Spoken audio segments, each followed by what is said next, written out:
एक बार एक युवक गौतम बुद्ध के पास आया और गौतम बुद्ध से बोला कि हे बुद्ध, मेरे मन में इतने गंदे विचार क्यों आते हैं। मैं नहीं चाहता कि मेरे मन में गंदे विचार आए, पर मेरे मन में हमेशा काम वासना के विचार चलते रहते हैं और मैं इनके बारे में सोच सोच कर बहुत परेशान हूं। मेरी ऊर्जा और समय यह सब सोचने में ही नष्ट हो जाती है और इन सब के विचारों की वजह से मैं कभी भी शांत नहीं रह पाता और मैं हमेशा ही स्त्रियों को देखकर मोहित हो जाता हूं। इन विचारों को अपने आप को रोक ही नहीं पाता। बुद्ध मुस्कुराए और उन्होंने उस युवक से पूछा, क्या तुम्हें पता है यह काम वासना होती क्या है? फिर लड़के ने उत्तर दिया और कहा, बुद्ध, मैं यह तो नहीं जानता कि काम वासना होती क्या है, पर हां, यह जो भी है बहुत बुरी चीज है। फिर बुद्ध ने उस युवक से कहा कि सबसे पहले तो तुम्हें यह समझना है कि प्राकृतिक रूप से जो भी चीज हमारे अंदर है वह बुरी नहीं है। हमारे जीवन में उसकी कुछ ना कुछ जरूरत है। वासना कोई बुरी बात नहीं है। यह तो हमारे मन की एक भावना है जो हमें किसी ना किसी चीज की कमी का एहसास करवाती है और फिर हम उस चीज को पाने के लिए उस चीज की तरफ आकर्षित हो जाते हैं। जैसे अगर तुम्हारे पास धन की कमी है तो तुम में धन पाने की वासना उत्पन्न हो जाएगी। तो वासना कुछ और नहीं, बस एक प्रकार की कमी है जो कि एक प्रकार की जरूरत का एहसास है। और जब यह जरूरत शारीरिक हो तो हम इसे काम वासना का नाम देते हैं। युवक ने गौतम बुद्ध को कहा कि बुद्ध, मुझे काम वासना का मतलब तो समझ में आ गया, पर आप मुझे यह बताइए कि यह आती कहां से है और कैसे आती है। गौतम बुद्ध ने कहा कि काम वासना कहीं से आती नहीं है, यह तो हमारे अंदर ही होती है और इसका होना तो जरूरी भी है, तभी तो मानव जाति का विस्तार होगा। युवक ने कहा, जब यह हमारे अंदर ही है और जरूरी भी है तो फिर लोग इसे गलत क्यों बोलते हैं?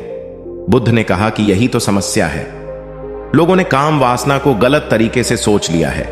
इसे छिपाने की, दबाने की कोशिश करते हैं। काम वासना गलत नहीं है, बल्कि काम वासना का गलत तरीके से प्रयोग करना गलत बात है। लोग जिससे प्रेम करते हैं बस उसी के लिए जीने लग जाते हैं, उसे पाना ही अपना लक्ष्य बना लेते हैं और उसी के बारे में हमेशा सोचते रहते हैं, पर यह सब गलत है। बुद्ध ने युवक से कहा, क्या तुम्हें पता है जानवरों में भी काम वासना होती है? युवक ने उत्तर दिया, हां बुद्ध, जानवरों में भी काम वासना होती है, क्योंकि जानवर भी तो आखिर अपनी पीढ़ी को आगे बढ़ाएंगे। बुद्ध ने कहा, तो फिर हम जानवरों की काम वासना को गलत क्यों नहीं कहते? युवक ने कहा, मुझे नहीं पता महात्मा, आप ही मुझे बताइए। गौतम बुद्ध ने कहा कि जानवर अपनी काम वासना का प्रयोग आनंद प्राप्ति के लिए नहीं करते, वह तो सिर्फ संतान उत्पन्न करने के लिए ही काम वासना का उपयोग करते हैं। जानवरों को प्रकृति ने इतनी समझ नहीं दी कि वह काम वासना को अपने सुख का आधार बना सके, जबकि मनुष्य अपनी समझ के बलबूते पर प्रकृति में पाई जाने वाली प्रत्येक वस्तु को अपने सुख के लिए प्रयोग करता है। हम इंसानों ने ही काम वासना को अपने सुख का साधन बना लिया है, जबकि प्रकृति ने तो हमें अपने वंश को आगे बढ़ाने के लिए दिया था, लेकिन इंसानों ने इसे अपने जीवन का परम लक्ष्य बना रखा है और इस तरह से काम वासना का भी लगाम हो जाना गलत है। युवक ने पूछा, महात्मा जी, ये काम वासना हम पर हावी क्यों होती है? तब गौतम बुद्ध ने कहा कि सुनो, अब जो मैं तुम्हें बताऊंगा उसे तुम ध्यानपूर्वक सुनना। काम वासना का सारा खेल तुम्हें समझ आ जाएगा, तुम्हें तुम्हारे सारे सवालों का जवाब मिल जाएगा। बस तुम्हें ध्यान से सुनकर समझना है। एक बार की बात है, एक आश्रम में गुरु और उनके शिष्य रहा करते थे, जो रोजाना आश्रम के बाहर स्थित गांव में भिक्षा लेने के लिए जाते थे। उस आश्रम का एक शिष्य जिस गांव में भिक्षा लेने जाता था, उस रास्ते में एक नदी पड़ती थी। एक दिन उसने देखा कि एक लड़का पेड़ के पीछे छिपा है। वह उस लड़के के पास गया और उससे जाकर बोला, भाई, तुम इस पेड़ के पीछे छिपकर क्या देख रहे हो? लड़के ने कहा, अरे तुझे नहीं दिख रहा कि मैं क्या देख रहा हूं? तब शिष्य ने नदी की तरफ देखा तो वहां पर कुछ लड़कियां पानी भर रही थीं। वो लड़कियां 14-15 साल की होंगी। तब उसने उस लड़के से कहा, अरे भाई, वहां पर तो लड़कियां पानी भर रही है, इसमें छिप कर देखने वाली क्या बात है? तब वो लड़का शिष्य की तरफ देखकर उससे कहता है, अरे पागल, तुम्हें दिखाई नहीं दे रहा कि कैसे यह परियां नदी से पानी निकाल रही है? जरा उनकी अदाओं को तो देखो, उनके कोमल शरीर को देखो, उनकी पतली कमर को देखो, और उनके बाल उनकी कमर पर कैसे लहरा रहे हैं, मानो सुंदरता बिखरी पड़ी हो। शिष्य ने फिर नदी की तरफ देखा और इस बार वह इससे देखता ही चला गया। उसे किसी भी बात का कोई डर नहीं था, लेकिन अब वो छिपने लगा और उन लड़कियों को देखने लगा। और जब वो छिपकर उन लड़कियों को देख रहा था, तभी वह अचानक अंदर से कांप गया और उसने कहा कि यह मैं क्या कर रहा हूं, मैं जो कर रहा हूं वह सही नहीं है, मुझे यहां से चले जाना चाहिए। और फिर वह जल्दी से वहां से चला गया। वो आश्रम पहुंच जाता है।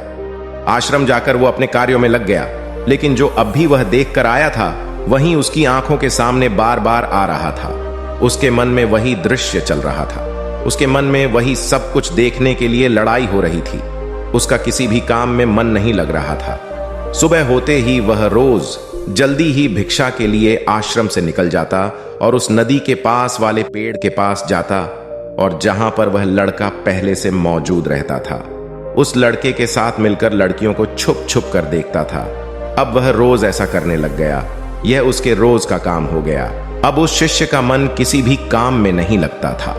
वो हमेशा ही किसी ना किसी प्रकार के विचार में उलझा रहता। वो आश्रम के कार्यों को भी ठीक ढंग से नहीं कर रहा था। न वो ठीक से सो पाता था और न वो ठीक से खाना खा पाता था। उसका मन बेचैन सा रहता था। उसका मन बार बार उन लड़कियों के सौंदर्य को देखने के लिए तरसता था। जब गुरु शिक्षा देते तब भी उसका मन कहीं और विचारों में खोया रहता था। गुरु ने अपने शिष्य की इन हरकतों को जान लिया था। तब एक दिन गुरु ने शिष्य को अपने पास बुलाया और कहा कि आज से मैं भी तुम्हारे साथ भिक्षा मांगने चलूंगा। तुम और मैं साथ साथ भिक्षा मांगने चलेंगे। तभी शिष्य गुरु को मना करते हुए बोला, नहीं गुरुदेव, आप परेशान क्यों हो रहे हो? मैं अकेला ही ठीक से भिक्षा मांग सकता हूं। गुरु ने शिष्य से कहा कि ठीक है, तुम अकेले ही भिक्षा मांगने जाओ। शिष्य तुरंत वहां से भिक्षा मांगने के लिए निकल गया। उसके जाने के बाद गुरु भी आश्रम से निकल गए और शिष्य का पीछा करने लगे कि वो कहा जाता है, किससे मिलता है। यह सब देखने के लिए उसके पीछे पीछे चलने लगे। थोड़ी दूर जाने के बाद गुरु ने देखा कि उनका शिष्य एक लड़के के साथ एक पेड़ के पीछे अपराधी की तरह छिपा हुआ है और छिपकर कुछ देख रहा था। गुरु भी अपने शिष्य के पीछे जाकर खड़े हो गए कि आखिर उनका शिष्य क्या देख रहा है, जिसे देखने के लिए वो पेड़ के पीछे अपराधियों की तरह छिपा पड़ा है। गुरु ने देखा कि उनका शिष्य पेड़ के पीछे छुपकर लड़कियों को देख रहा था जो कि नदी से पानी भर रही थी। तभी गुरु ने शिष्य को कहा कि तुम क्या देख रहे हो? अपने गुरु की आवाज सुनकर वह शिष्य घबरा गया और उसके पसीने छूटने लगे। वह थर थर कांपने लगा, जैसे किसी चोर को चोरी करते समय रंगे हाथों पकड़ लिया हो। उसकी हालत खराब हो गई। वो कुछ भी नहीं बोल रहा था। उसके मुंह से कुछ टूटे फूटे शब्द भी बाहर निकल रहे थे। वो अपने गुरु से नजर भी नहीं मिला पा रहा था। गुरु ने शिष्य की तरफ देखा और कहा कि मेरा शिष्य तो निडर था, उसे तो किसी भी चीज का डर नहीं था, लेकिन यह क्या तुम तो डर के मारे कांप रहे हो? शिष्य ने गुरु से कहा कि मुझे माफ कर दो गुरुदेव, मेरा इसमें कोई दोष नहीं है। उस लड़के ने मुझे बहका दिया था, लेकिन आपसे मैं वादा करता हूं कि आज के बाद मैं ऐसा कभी दोबारा नहीं करूंगा। मुझे माफ कर दो गुरुदेव। गुरु ने शिष्य से कहा कि कोई बात नहीं, पर इस बात का तुम ध्यान रखना कि हम जैसी संगति करते हैं वैसा ही फल हमें प्राप्त होता है। उसके विचार हमारे अंदर प्रवेश करते हैं, इसीलिए अच्छी संगति करो जिससे तुम्हारे अंदर अच्छे विचारों का प्रवेश हो। फिर गुरु और शिष्य आश्रम लौट आए और फिर से आश्रम के कार्यों पर ध्यान देने लगे। उसने उस रास्ते को छोड़ दिया और दूसरे रास्ते से जाने लगा। वो अपने काम को ध्यान से करता, लेकिन धीरे धीरे उसके अंदर क्रोध उत्पन्न हो गया और फिर वो दूसरों पर क्रोध करने लगा और बेचैन रहने लग गया। अब वो सही समय पर भोजन भी नहीं करता था। वो भोजन भी बहुत कम खाता था। एक रात गुरु शिष्य के पास आए और उसे बोले कि अब तक तुमने कितनी बार अपना वादा तोड़ दिया। यह सुनकर शिष्य अपने गुरु के चरणों में गिर गया और रोने लगा। रोते रोते ही उसने गुरु से कहा कि गुरुदेव, मैं कई बार अपना वादा तोड़ चुका हूं, फिर वादा कर लेता हूं, लेकिन हर बार मैं वादा तोड़ देता हूं। मेरा मन मेरे नियंत्रण में है ही नहीं। मैं बहुत कोशिश करता हूं कि मैं अपने मन से सारे बुरे विचारों को निकाल डालूं, लेकिन मैं चाहकर भी ऐसा नहीं कर पा रहा हूं। फिर गुरु ने शिष्य को कहा कि चलो मेरे साथ। गुरु शिष्य को आश्रम के बगीचे में लेकर गए और शिष्य से कहा कि देखो, यहां पर कुछ नालियां बनी हुई है जिससे नदी का पानी इन पौधों तक आ रहा है और यह पानी एक निरंतर भाव से बह रहा है। क्या तुम इस पानी के बहाव को रोक सकते हो? शिष्य ने कहा कि हां गुरुदेव, मैं इस बहाव को रोक सकता हूं। फिर शिष्य ने मिट्टी उठाकर उस नाली में डाल दी। वो पानी थोड़ी देर के लिए रुक गया और फिर थोड़ी देर बाद उस मिट्टी के ऊपर से पानी बह गया। गुरु ने शिष्य से कहा, अरे ये क्या, ये तो पानी रुका ही नहीं। फिर शिष्य ने कुछ कंकड़ पत्थर उठाकर उस नाली में डाल दिए और फिर थोड़ी देर के लिए पानी रुक गया। लेकिन फिर थोड़ी देर बाद ही उन कंकड़ पत्थर के ऊपर से पानी निकल आया। फिर गुरु ने कहा कि यह क्या हुआ, पानी तो फिर से बह गया। तुम तो बोल रहे थे कि तुम इसे रोक दोगे। क्या हम किसी काम को रोकना चाहे तो क्या हम उसे रोक नहीं सकते? तब शिष्य ने कहा, कोई बात नहीं गुरुदेव, मैं इस पानी को तो आपको रोक के दिखाऊंगा। वह फिर से एक बड़ा सा पत्थर लेकर आया और उसे नाली पर डाल दिया और पानी रुक गया। तब गुरु से कहा कि देखा गुरुदेव, मैंने कहा था ना कि पानी को मैं रोक दूंगा। मैंने पानी को रोक दिखाया। आपकी बात मैंने पूरी कर दी। गुरु मुस्कुराए और बोले, अच्छा जरा ध्यान से देखो, पानी रुक गया। क्या वो तो पीछे की नाली तोड़कर बाहर आ गया और अगल बगल से बह रहा है, और ध्यान से देखो इस पत्थर को आगे भी आ गया और ये पानी अपना रास्ता बदलकर फिर से आगे की तरफ बह जाएगा। और फिर थोड़ी देर बाद ऐसा ही हुआ। फिर गुरु ने शिष्य को समझाया कि तुम्हारे साथ भी तो ऐसा ही चल रहा है। तुम बार बार प्रयास कर रहे हो, बड़े से बड़ा प्रयास कर रहे हो, पर हर बार तुम्हारा प्रयास टूट रहा है और यह हमेशा टूटता ही रहेगा। तुम कितना भी बड़ा पत्थर रख लो, लेकिन पानी तो अपना रास्ता बना ही लेगा। यह सब देखकर गुरु से कहा कि हे गुरुदेव, क्या कोई तरीका नहीं है जिससे मैं गंदे विचारों से बाहर निकल सकूं और यह मेरे मन में आए ही नहीं? गुरु शिष्य को एक नदी के पास ले गए जहां से उस बगीचे में पानी आ रहा था। गुरु ने शिष्य से कहा, वो पानी इसी नदी से जा रहा है। अगर हम यहीं से उस रास्ते को बंद कर दें जहां से पानी बगीचे में जा रहा है, अब क्या हम पानी को रोक नहीं सकते? शिष्य ने कहा कि हां गुरुदेव, अवश्य ऐसा हो सकता है। मैं इस पानी को यहीं से बंद कर देता हूं, तब आगे की नाली में पानी जाएगा ही नहीं और फिर बगीचे में पानी जाएगा ही नहीं। फिर से नदी से जाने वाले रास्ते को बहुत मेहनत करके पत्थर और मिट्टी डाल डालकर बंद कर दिया और गुरु से कहा कि गुरुदेव, मैंने पानी को बंद कर दिया है, अब यह पानी बगीचे में जाएगा ही नहीं। तब गुरु ने कहा कि अगर पानी बगीचे में नहीं जाएगा तो पेड़ पौधों को पानी कहां से मिलेगा? उन पेड़ पौधों को तो पानी की आवश्यकता है, और उन पेड़ पौधों में कुछ पेड़ पौधे तो ऐसे हैं जिनको रोज पानी की आवश्यकता है। वह तो मुरझाकर मर ही जाएंगे। उनका क्या होगा? पानी तो हमें खोलना ही होगा। शिष्य ने गुरु की बात सुनकर वापस नदी से जाने वाले पानी का रास्ता खोल दिया। तब गुरु ने शिष्य से पूछा कि अगर हम इस नदी के पूरे पानी को बगीचे की तरफ मोड़ दे तो क्या होगा? तब शिष्य ने जवाब दिया कि गुरुदेव, वहां पर जितने भी पेड़ पौधे हैं वो गलकर नष्ट हो जाएंगे, वहां पर कुछ नहीं बचेगा। फिर गुरु मुस्कुराए और बोले, तुम इस बात को समझो कि हमें किसी भी चीज को रोकना नहीं है, बस हमें हमेशा संतुलन बनाए रखना है। कम पानी से भी पौधे नष्ट होते हैं और ज्यादा पानी से भी पौधे नष्ट होते हैं। हमारा जीवन संतुलन से ही चलता है। गुरु ने शिष्य से कहा कि अगर मैं तुम्हें कहूं कि तुम आम के बारे में मत सोचो तो तुम्हारे मन में सबसे पहले किसका चित्र आएगा?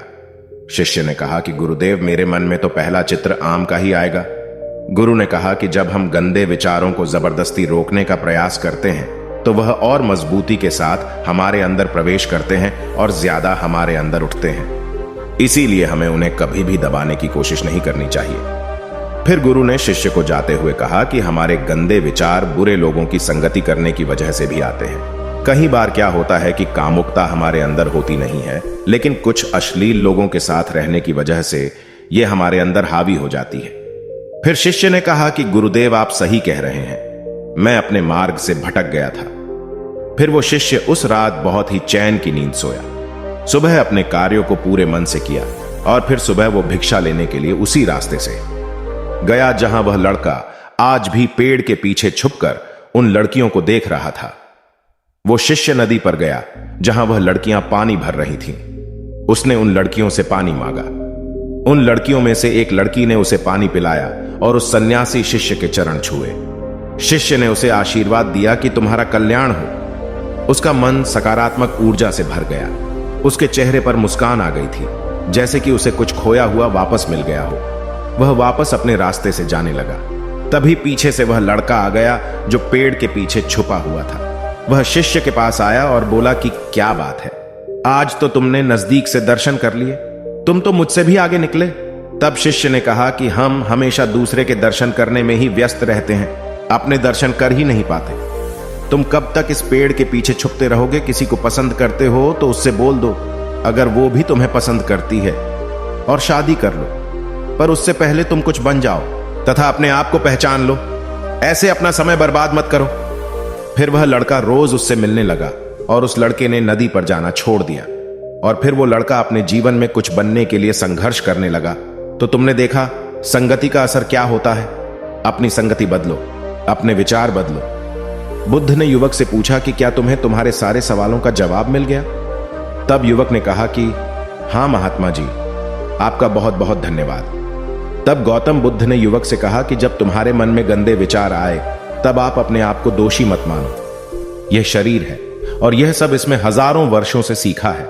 यह केवल तुम्हारे सोच लेने से, शपथ लेने से यह टूटने वाला नहीं है, लेकिन तुम्हारे पास वो शक्ति है और वो ऊर्जा है जिसका तुम्हें संतुलन बनाए रखने के लिए उपयोग करना है। तुम एक जीवित ऊर्जा हो जो कुछ भी अनुभव करने के लिए स्वतंत्र हो, जो कुछ निर्माण करने के लिए स्वतंत्र हैं। इसीलिए तुम अपने आप को पहचानो। दोस्तों, आपको यह कहानी कैसी लगी हमें कमेंट करके जरूर बताना, और ऐसी ही और कहानियों के लिए सब्सक्राइब का बटन जरूर से दबा देना।